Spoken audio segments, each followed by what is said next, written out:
Tatay ni Lynette lumantad na, Carlos sinugod, yan po ang ating alamin at pag-uusapan sa abot kamay na pangarap.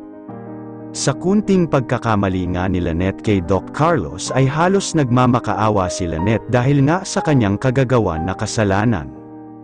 Dahil nagkamali siya na tawagin Carlos ang bago niyang napangasawa na si Doc Carlos, kaya sa mga nangyari na iyon ay pinagdududahan nga ni Doc Carlos si Lynette na may naiiwang pagmamahal pa ito kay RJ Tanyag.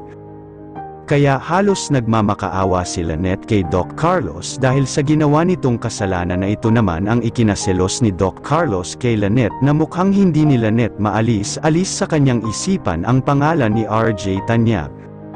Maraming naubos na luha ni Lynette para kay Doc Carlos dahil humihiling ito ng kapatawaran sa bago niyang napangasawa na si Doc Carlos para muli bumalik ang tamis at saya ang kanilang pagsasama.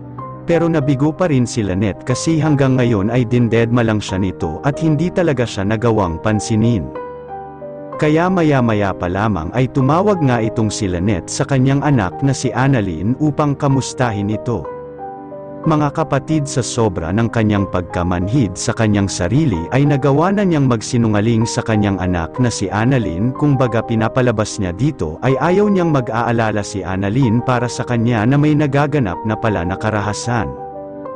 Kaya naman sa tinatago niyang lihim ay mukhang nabisto nga ni Annalyn na para bang may problema ang kanyang ina at umiiyak pa ito.